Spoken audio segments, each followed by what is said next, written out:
Bismillahirrahmanirrahim. Assalamualaikum warahmatullahi wabarakatuh. Hai adik-adik, apa kabarnya hari ini? Semoga kita semua dalam keadaan sehat ya.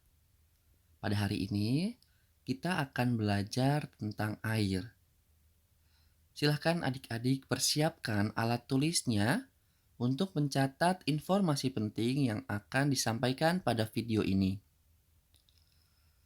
Air merupakan sumber kehidupan bagi makhluk hidup yang ada di bumi ini. Manusia, tumbuhan, dan hewan sangat membutuhkan air.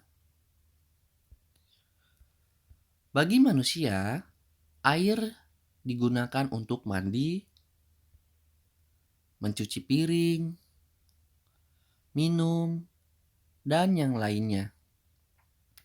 Banyak sekali kegiatan manusia yang memanfaatkan air. Bagi tumbuhan, air sangat bermanfaat untuk membantu proses fotosintesis. Sedangkan untuk hewan, air digunakan sebagai tempat hidup untuk hewan yang hidup di air, dan untuk hewan yang hidup di darat, air digunakan untuk membersihkan diri dan juga digunakan sebagai tempat minum.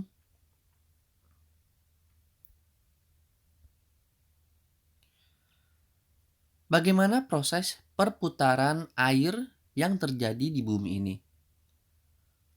Proses perputaran air yang terjadi di bumi ini dinamakan siklus air.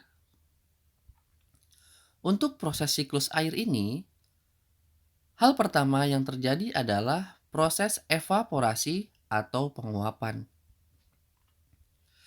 Evaporasi adalah proses di mana air yang ada di laut, rawa, danau, samudra, dan lainnya menguap akibat adanya pemanasan sinar matahari.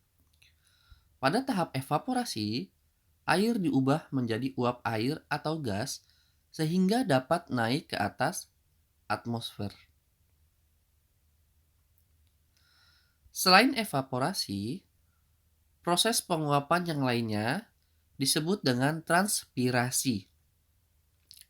Transpirasi merupakan proses penguapan yang serupa dengan evaporasi.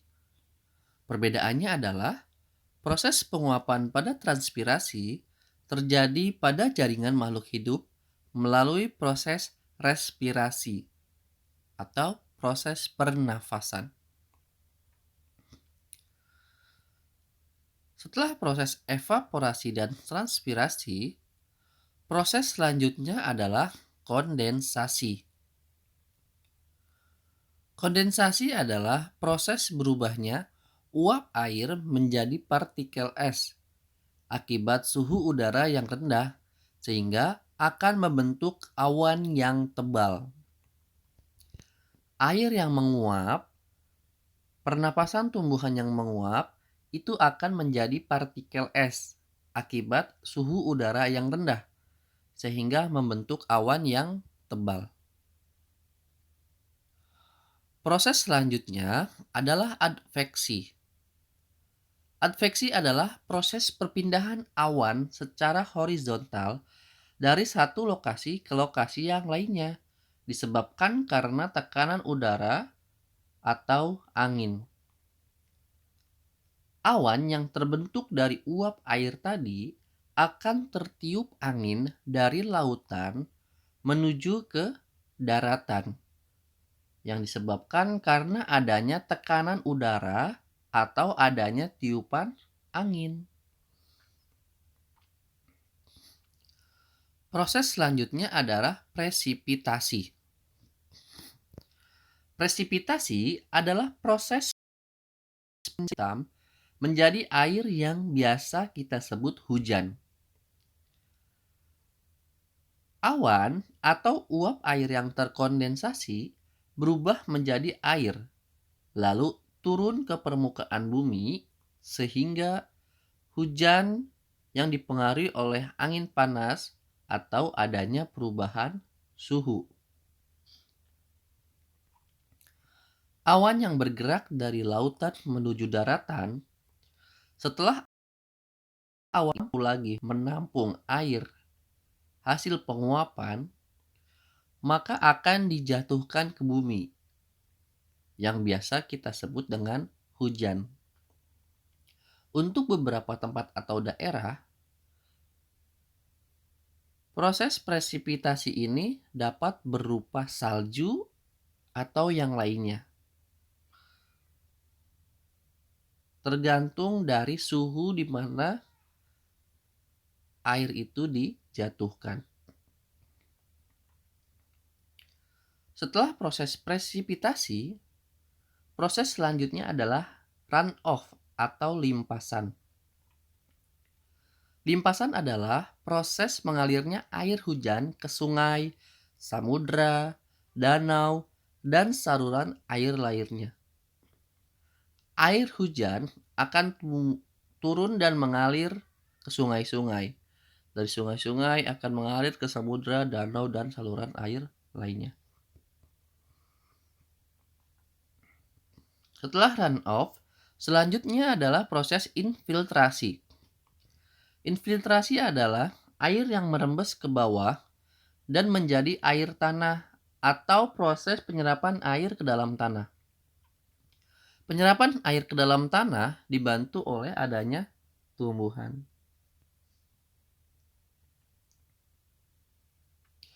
Siklus tersebut akan selalu berputar ketika air hujan sudah turun ke bumi dan mengalir melalui saluran-saluran air, solokan, sungai, danau, samudra. Itu akan kembali lagi melakukan proses evaporasi, kondensasi, dan yang lainnya. Siklus air ini akan terus berlanjut selama kehidupan ini masih ada.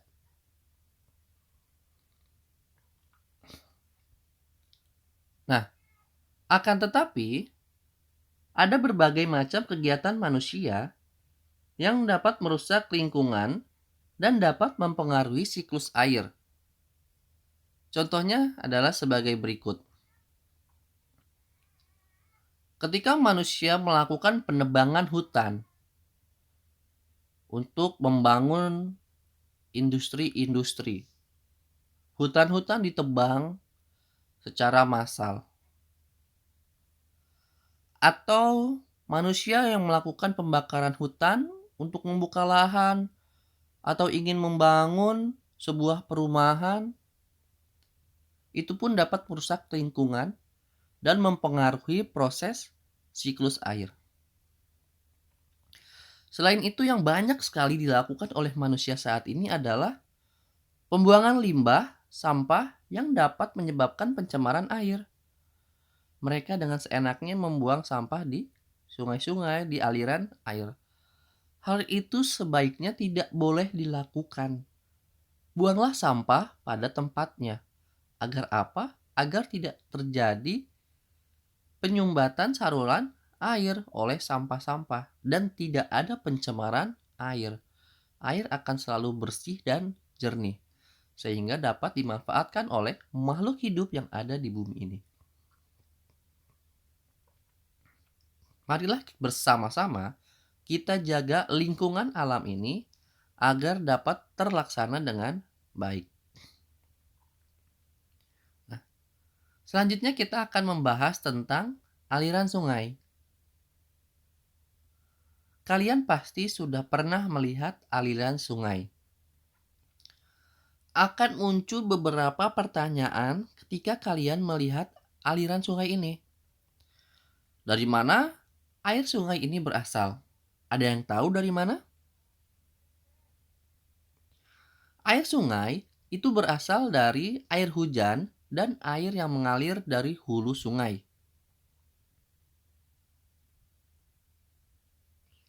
Siapa saja yang memanfaatkan air sungai ini? Air sungai dimanfaatkan oleh manusia, hewan, dan tumbuhan yang ada di sekitar sungai. Ya, selain itu, air sungai juga dimanfaatkan oleh hewan dan tumbuhan yang ada di dalam sungai. Selain yang ada di sekitar sungai, juga ada yang berada di dalam sungai, seperti ikan-ikan kecil dan yang lainnya. Untuk apa sih air sungai dimanfaatkan? Ada yang tahu? Kira-kira air sungai itu dimanfaatkan untuk apa ya? Ternyata manusia itu memanfaatkan air sungai untuk mengairi tanaman pertanian, perkebunan, sebagai sumber air keperluan sehari-hari.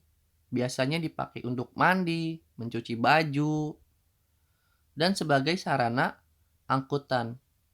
Zaman dahulu, manusia itu menggunakan aliran sungai untuk mengirimkan balok-balokan kayu hasil potongan ke tempat yang lainnya.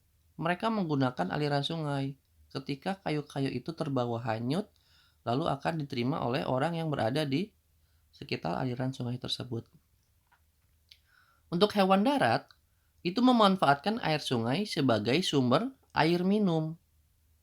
Coba bayangkan bagaimana apabila aliran air sungai ini tercemar oleh sampah. Bukankah sangat menjijikannya untuk diminum? Untuk tumbuhan darat, memanfaatkan air ini sebagai sumber air untuk proses fotosintesis. Tumbuhan selain membutuhkan cahaya matahari, juga membutuhkan air untuk proses fotosintesis. Dan hewan dan tumbuhan sungai memanfaatkan sungai ini sebagai tempat hidup mereka. Ada lumut-lumut, ikan-ikan kecil, dan yang lain sebagainya. Apakah persediaan air sungai ini dapat berkurang karena menguap saat terkena panas matahari? Kira-kira air sungai ini apakah dapat berkurang atau habis tidak ya? Bagaimana menurut kalian? Dalam kondisi normal, air sungai ini tidak berkurang karena menguap. Siklus air akan mengembalikan air yang menguap. Karena setelah air menguap ke atas akan turun kembali sebagai air hujan. Namun, dalam kondisi kemarau yang sangat panjang atau sangat ekstrim, sungai ini dapat mengalami kekeringan. Karena musim kemarau itu curah hujan sangat sedikit. Sehingga proses siklus air ini tidak akan mengalami yang namanya turun hujan. Sehingga sumber air yang mengalir ke sungai ini akan berkurang.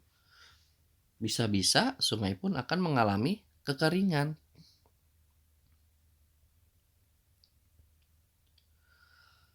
Kira-kira faktor-faktor apa ya yang dapat mempengaruhi persediaan air sungai?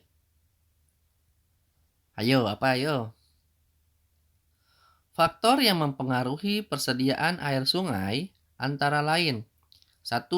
Curah hujan. Tadi ya, apabila tidak ada curah hujan, tidak ada hujan yang sangat panjang, maka aliran sungai bisa kering. Cuaca dan kondisi hulu sungai. Selain itu, aliran sungai ini pun dapat berhenti karena ulah manusia. Contohnya apa? Misalkan aliran sungai ini dibendung oleh manusia, maka akan berhenti di bendungan tersebut. Atau ketika manusia membuang sampah sembarangan, maka aliran sungai pun akan tersumbat. Banyak faktor-faktor lainnya yang dapat mempengaruhi persediaan air sungai. Itu saja pembahasan kita tentang air. Semoga pembahasan ini mudah dimengerti. Selamat mencatat dan berlatih lagi mencari tahu informasi lainnya tentang air. Ada berapakah jumlah air di bumi ini? Apa saja manfaat air bagi kehidupan? Apa yang terjadi apabila air di dunia ini habis dan lain sebagainya. Jangan cepat puas. Terima kasih telah menyaksikan video ini. Assalamualaikum warahmatullahi wabarakatuh.